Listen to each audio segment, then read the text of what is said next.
함께 사도신경 하심으로 우리의 신앙을 고백하겠습니다. 나는 전능하신 아버지 하나님, 천지의 창조주를 믿습니다. 나는 그 유일하신 아들, 우리 주 예수 그리스도를 믿습니다.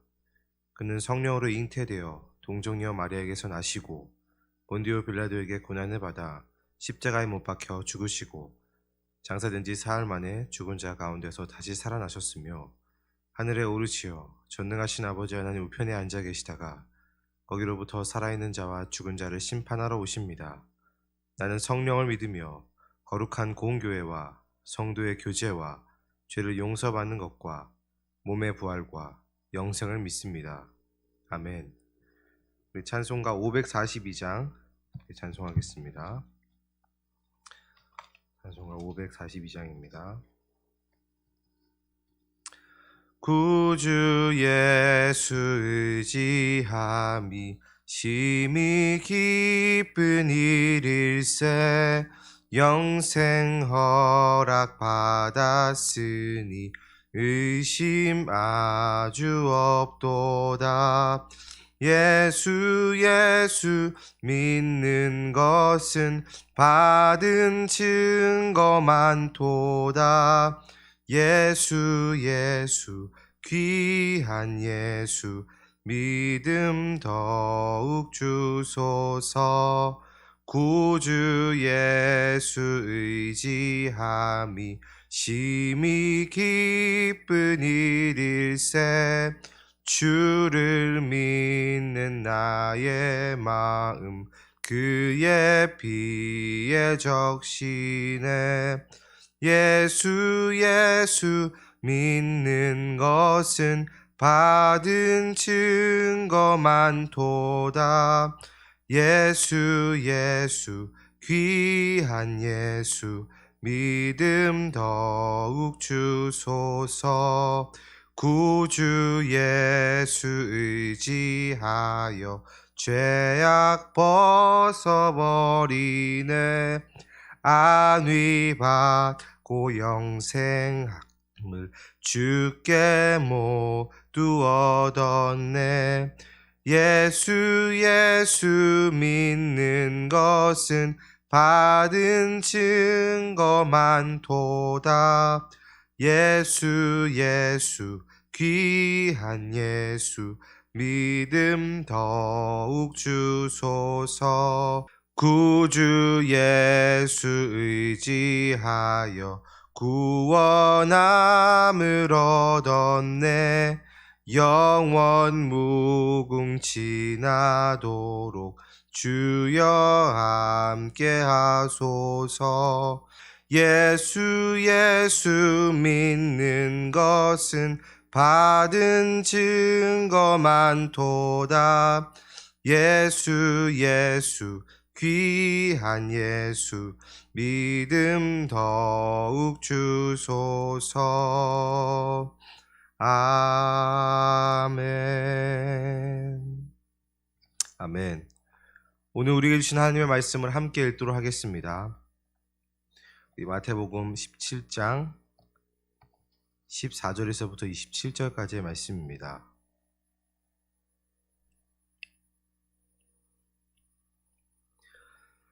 마태복음 17장 14절에서부터 27절까지의 말씀을 우리 한 절씩 교독함으로 하나님의 말씀을 읽도록 하겠습니다. 그들이 무리에게 이르매 한 사람이 예수께 와서 꿇어 엎드려 이르되 주여 내 아들을 불쌍히 여기소서. 그가 간질로 심히 고생하여 자주 불에도 넘어지며 물에도 넘어지는지라. 내가 주의 제자들에게 데리고 왔으나 능히 고치지 못하더이다. 예수께서 대답하여 이르시되 믿음이 없고 패역한 세대여, 내가 얼마나 너희와 함께 있으며 얼마나 너희에게 참으리요. 그를 이리로 데려오라 하시니. 이에 예수께서 꾸짖으시니 귀신이 나가고 아이가 그때부터 나으니라.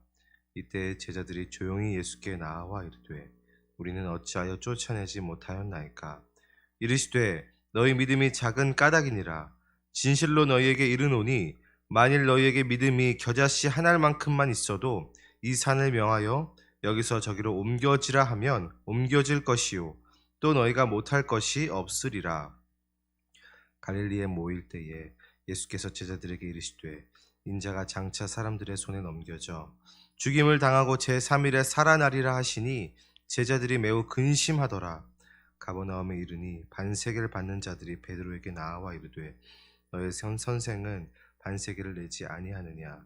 이르되 내신다 하고 집에 들어가니 예수께서 먼저 이르시되 시몬아 내 생각은 어떠하냐.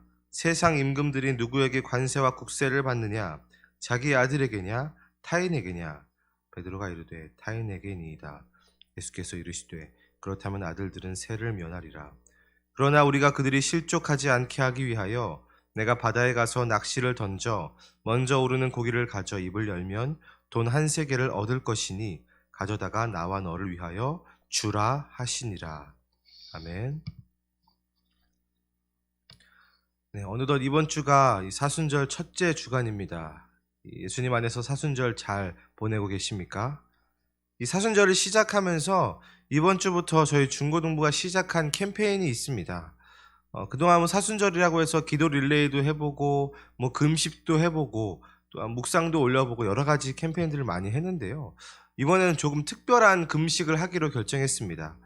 혹시 여러분들 탄소 금식이라고 들어보셨습니까? 네, 우리의 무분별한 에너지 낭비와 또한 욕심으로 발생한 그 이산화탄소로 인해서 병들어 있는 지구 환경을 위해서 또한 생활 속에서 이산화탄소를 발생시키는 걸 줄이는 금식을 탄소 금식이라고 합니다. 그동안 멀게만 느껴졌던 그 환경 문제가 코로나로 인해서 우리 코앞까지 성큼 앞으로 다가온 것 같습니다. 우리 지구가 많이 아프죠. 그래서 우리의 욕심을 내려놓고 하나님과 그분이 맡겨주신 이 피조물들을 섬기고 사랑하자라는 취지로 탄소 금식을 시작했는데요. 구체적으로 비닐봉지를 사용하지 않고 또 텀블러를 사용하고 또한 자기 전에 핸드폰 스트리밍을 끄는 등 나름의 금식들을 정해서 하고 있습니다. 여러분들 비록 코로나라서 예배당에 나오는 것이 어렵지만 이 사순절을 맞이해 우리가 주님 앞에서 삼가야 할 것들, 우리들의 욕심을 내려놓고 온전히 예수님을 바라보는 시간과 루틴들 그리고 습관들을 만드시는 여러분들이 되시기를 간절히 소망합니다. 이 오늘 본문에도 역시 이 아픈 자가 예수님을 찾아옵니다. 이번에는 간질에 걸린 아들을 둔 아버지가 예수님을 찾아왔습니다. 간절히 예수님께 아들의 병을 고쳐달라고 이야기하시는데요. 이전에 살펴보았던 병자들과 별달리 특별한 점은 없는 것 같이 보입니다. 처음에는. 이제 예수님께서 대화를 하면서 고치시든 너희 믿음대로 될지어다 말씀하시든 예수님께서 이 아들의 병을 고치실 것입니다. 자, 그런데 이 아버지가 이런 이야기를 하는 것입니다. 16절 말씀에 이렇게 기록이 되어 있는데요. 이렇게 아버지가 이야기합니다. 내가 주의 제자들에게 데리고 왔으나 능히 고치지 못하더이다. 16절 말씀을 보면은 이 간질에 걸린 아들을 둔 아버지가 처음부터 예수님을 찾아온 것은 아니었음을 나타내고 있습니다. 이 아버지는 예수님을 찾아오기 전에 누구를 먼저 찾아간 것 같습니까? 네, 예수님의 제자들을 먼저 찾아갔죠. 우리는 이미 마태복음 10장에 예수님께서 귀신을 쫓아내고 또한 병을 고칠 수 있는 권능을 주시며 제자들을 파송했던 그 장면을 우리는 기억하고 있을 것입니다. 네, 그래서 제자들은 그 권능을 받아서 예수님께서 하셨던 것처럼 귀신을 내쫓기도 하고 또한 병도 고치는 사역을 행했습니다. 아마 간질에 걸린 아들은 그때 제자들을 만나서 기도를 받았던 것 같은데요. 그러나 그 결과는 그리 좋지 못했습니다. 병을 고치지 못했던 거죠. 이 아들의 병이 낫지 않았을 때의 제자들의 기분이 어땠을까요? 아마 굉장히 당황스러웠던 것은 물론이고 또한 어떻게 마무리를 짓고 나온 것 같습니까? 오늘 말씀을 보자면은 이들이 예수님께 그 아들을 데려갔을까요? 아마 그랬다면은 지금 이 아버지가 예수님을 찾아올 일은 없었을 것 같습니다. 자, 그냥 두고 나온 거죠. 제자들은 자신의 능력으로는 안 된다고 깔끔하게 이야기하고 갈 길 갔던 것 같습니다. 그랬기에 이 아버지가 예수님을 만났을 때 제자들이 병을 고치지 못했다라는 이야기를 하고 있는 것이죠. 이 이야기를 들은 예수님은 아주 극대노하시기 시작하십니다. 어떻게 책망하십니까? 믿음이 없고 패역한 세대요. 내가 얼마나 너희와 함께 있으며 얼마나 너희에게 참으리요. 자, 그런데 여러분, 지금 예수님이 누구를 책망하시고 계신 것 같습니까? 간질에 걸린 아들을 둔 아버지입니까? 물론 이 말씀은 이 아버지뿐만이 아니라 하나님의 말씀에 순종하지 않은 패역한 이스라엘 백성들 모두를 책망하는 예수님의 한탄이자 그러한 책망의 말씀입니다. 자, 그런데 지금 누가 병을 고치지 못해서 이러한 일들이 일어났죠? 네, 바로 제자들이죠. 지금 예수님께서는 이스라엘 백성들 뿐만 아니라 지금 제자들을 책망하고 계시는 것입니다. 자, 그런데 어떤 점을 책망하십니까? 이미 능력을 주었는데도 사용하지 못해서, 병을 고치지 못해서 바로 제자들의 믿음이 없고 패역한 것을 책망하십니다. 자, 근데 좀 너무하다는 생각이 들지 않으십니까? 어떻게 보면 예수님이 하나님의 아들이고 가장 큰 센 권능을 가지신 분이라서 모든 병들을 다 고칠 수 있지만 이 제자들은 어떻게 보면 능력이 적은 자들 아닌가, 뭐 이런 생각을, 우리는 좀 능력이 적지 않나 라는 생각을 하지 않았을까요? 어떻든 예수님께서는 이 간질에 걸린 아들 몸에 있는 귀신을 꾸짖으시고 아이는 낫게 되었습니다. 이렇게 아이가 고쳐지고 난 뒤에 예수님에게 제자들이 찾아가서 묻습니다. 19절을 보면은 이 조용히 예수님께 나왔다라고 이야기하는데 아마 또 혼날까봐, 아니면 속된 말로 쪽팔려서 그런 것 같습니다. 자, 제자들은 왜 자신들은 쫓아내지 못했는지를 물어봅니다. 그때 예수님께서 이렇게 대답하시는데요. 우리 20절 말씀을 우리 함께 같이 읽도록 하겠습니다. 시작. 이르시되 너희 믿음이 작은 까닭이니라.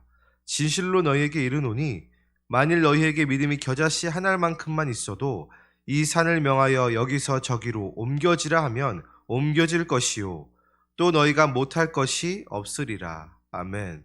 이 너무 유명한 말씀이죠. 이 결론적으로 제자들이 병을 고치지 못한 이유는 무엇입니까?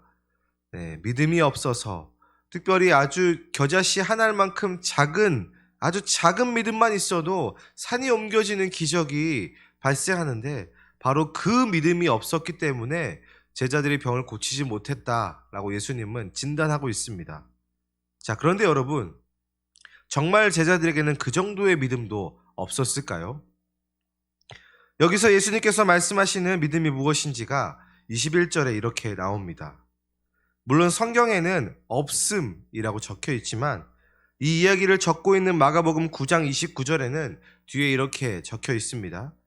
이르시되 기도 외에 다른 것으로는 이런 종류가 나갈 수 없느니라 하시니라. 그리고 이 없음 표기 밑에 보면은 또한 이렇게 나와 있죠. 각주에 기도와 금식이 아니면 이런 유가 나가지 아니하느니라. 기도와 금식이 아니면 이런 유가 나가지 않는다. 여러분들이 기도와 금식은 무엇을 의미할까요?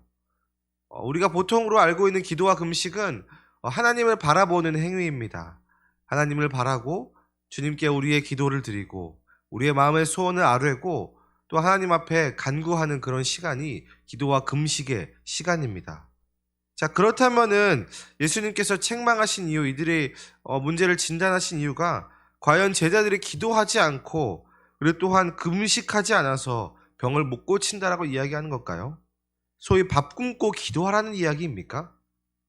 그러나 예수님께서는 이미 앞부분 마태복음 9장에서 하나님께 드리는 참된 제사, 또한 기도와 금식이 무엇인지 바리새인들을 책망하시면서 말씀하신 바가 있습니다. 어떤 책망이었습니까? 바로 하나님께서는 제사가 아닌 긍휼을 원하신다는 호세아서 6장 6절의 말씀입니다. 자, 그렇다면 제자들에게 없었던 것은 무엇입니까? 어떠한 믿음이 없었습니까? 바로 사람을 불쌍히 여기는 마음, 긍휼이 없었다라는 것입니다. 이 제자들에게는 병자를 불쌍히 여기는 긍휼의 마음이 없었습니다. 병이 고쳐지지 않았음에도 이를 그냥 두고 온 것을 보면 알 수 있죠. 예수님이 제자들을 책망하신 이유는 제자들의 능력이 없었던 것도 그리고 밥 굶고 기도하지 않아서도 아닙니다. 예수님께서는 병자들을 고쳐주시며 여러 차례 이들을 불쌍히 여기시고 긍휼히 여겨주셨습니다. 제자들은 바로 그 점을 배워야 했고 받았어야 했습니다. 이미 일찍이 하나님께서는 이사야 선지자를 통해서도 하나님께서 기뻐하시는 금식이 무엇인지를 말씀하신 적이 있는데요. 이사야서 58장 6절부터 8절에 보면은 하나님께서 기뻐하시는 금식에 대해 나옵니다. 제가 이 부분을 한번 읽어보도록 하겠습니다. 내가 기뻐하는 금식은 흉악의 결박을 풀어주며 멍에의 줄을 끌어주며 압제당하는 자를 자유하게 하며 모든 멍에를 꺾는 것이 아니겠느냐. 또 줄인 자에게 내 양식을 나누어 주며 유리하는 빈민을 집에 들이며 헐벗은 자를 보면 입히며 또 내 고륙을 피하여 스스로 숨지 아니하는 것이 아니겠느냐. 그리하면 내 빛이 새벽같이 비칠 것이며 내 치유가 급속할 것이며 내 공의가 내 앞에 행하고 여호와의 영광이 네 뒤에 호위하리니 내가 부를 때에는 나 여호와가 응답하겠고 내가 부르짖을 때에는 내가 여기 있다 하리라. 아멘. 예수님은 제자들이 긍휼의 마음으로 이 사람들을 품고 또한 그러한 예수님의 마음을 품기를 원했습니다. 예수님께서는 무리와 병자들을 만날 때에 늘 긍휼의 마음으로 진심으로 만나셨습니다. 그리고 이들을 위해 자기를 희생해서 십자가에 달려 돌아가셨죠. 그래서 예수님께서도 제자들에게 틈틈이 예수님께서 죽으시고 부활하실 것을 말씀하신 것이죠. 그러나 이 22절과 23절을 보면 제자들은 여전히 예수님께서 그러한 말씀을 하실 때마다 매우 근심합니다. 그리고 나서 이어지는 이 성전세 논쟁은 어떻게 보면 예수님의 죽음이 더 앞당겨지는 일인 것 같습니다. 당시 유대인들이라면은 세계 어디에 있든지 반드시 성전세를 내야 했습니다. 그런데 예수님께서는 성전세를 내시지 않았던 걸로 보입니다. 그래서 성전세를 받는 자들이 나와서 예수님을 책망하는 거죠. 그때 예수님께서 이렇게 말씀하십니다. 25절과 26절을 우리 함께 같이 읽어보겠습니다. 시작. 이르되 내신다 하고 집에 들어가니 예수께서 먼저 이르시되 시몬아 내 생각은 어떠하냐. 세상 임금들이 누구에게 관세와 국세를 받느냐. 자기 아들에게냐 타인에게냐. 베드로가 이르되 타인에게니이다. 예수께서 이르시되 그렇다면 아들들은 세를 면하리라. 아멘. 예수님께서는 성전에 세금을 내는 것을 세상 임금들이 관세와 국세를 받는 것에 비유하시는데요. 세금을 누구에게 거둘까 물으시며 아들에게는 세를 받지 않는다라고 이야기하십니다. 네, 실제로 그 당시 왕족에게는 세금을 물지 않았다라고 하는데요. 자, 그런데 예수님께서 이 세금 이야기를 하며 이 말씀을 하신 의도가 무엇일까요? 바로 예수님께서 성전 주인의 아들이라는 것입니다. 자, 그렇다면 성전 주인이 누구십니까? 바로 하나님이십니다. 곧 예수님께서 하나님의 아들이라는 것을 여기에서도 드러내신 것이죠. 실은 이 발언이야말로 신성모독에 해당하는 죄로 간주되는 것입니다. 자, 그러나 그것을 안 내고 예수님께서는 버티셨을까요?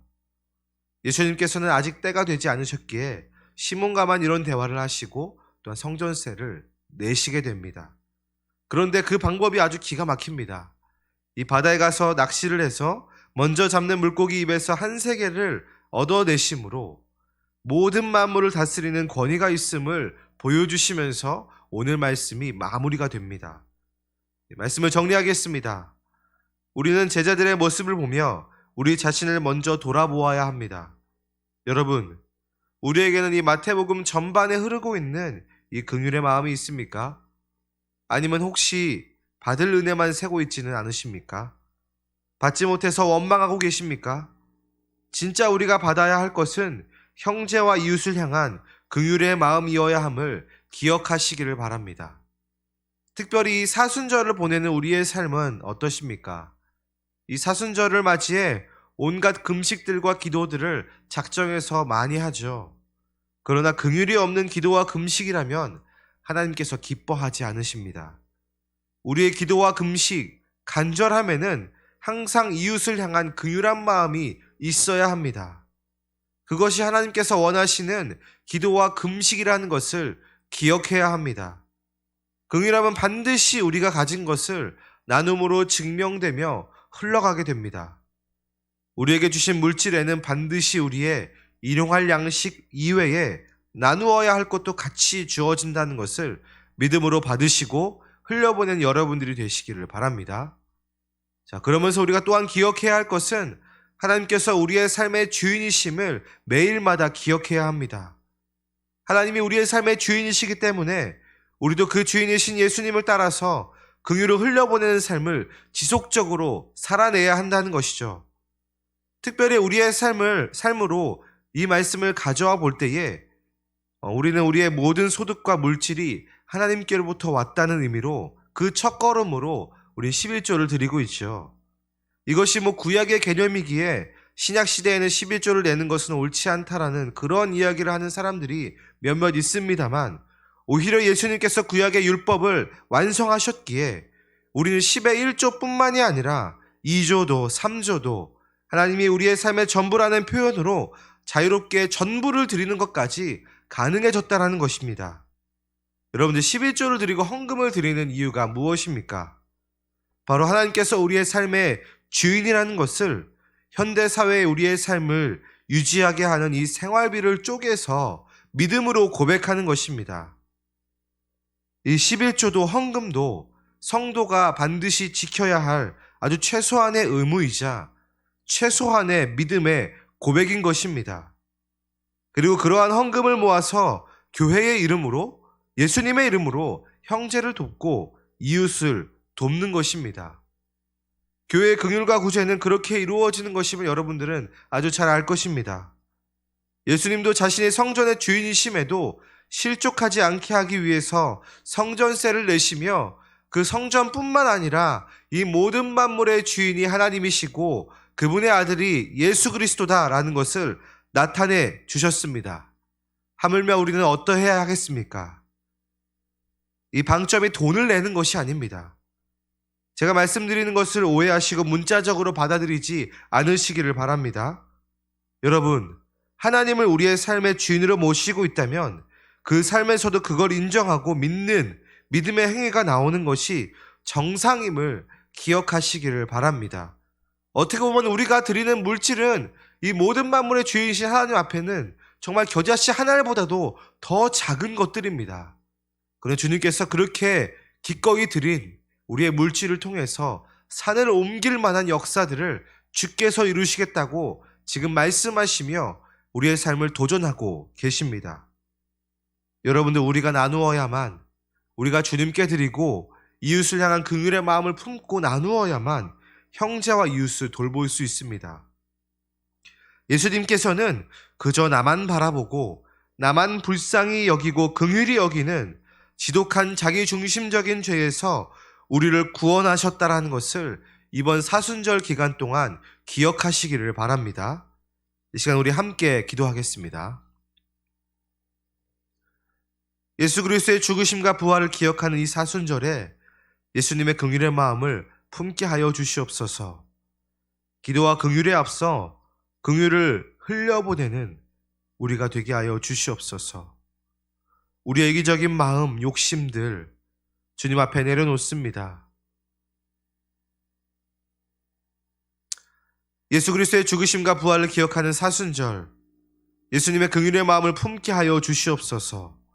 기도와 금식에 앞서 긍휼을 흘려보내는 우리가 되게 하여 주시옵소서. 우리의 이기적인 마음과 욕심들 주님 앞에 내려놓습니다. 특별히 하나님께서 주신 은혜들 감사함으로 주님 앞에 드리지 못했던 것들 회개합니다. 흘려보내지 못했던 것 회개합니다. 주님의 것을 주님께 드리지 못했던 것 회개하오니 우리를 불쌍히 여겨 주시옵소서. 그리고 또한 드릴 물질이 없어서 마음 아파하는 형제들을 긍휼히 여겨 주시고 기도하고 구하는 모든 필요들을 풍성하게 채워 주시옵소서. 또한 교회를 위해서 기도합니다. 예수 그리스도의 긍휼이 흘러가는 교회가 되게 하여 주십시오. 가난하고 소외된 자들을 그냥 지나치는 교회가 되지 않게 하여 주시고 하나님의 것을 하나님께 드림으로 이웃을 돌보시는 하나님의 손길과 은혜를 경험하는 아가페 교회가 될 수 있도록 주여 역사하여 주시옵소서. 주께서 주신 물질들을 풍성하게 형제와 이웃에게 나눈 교회가 되게 하여 주시옵소서라고 기도하시고 또한 가지고 나오신 기도 제목들을 가지고 이 시간 함께 기도하며 주님 앞에 나아가도록 하겠습니다. 기도하겠습니다.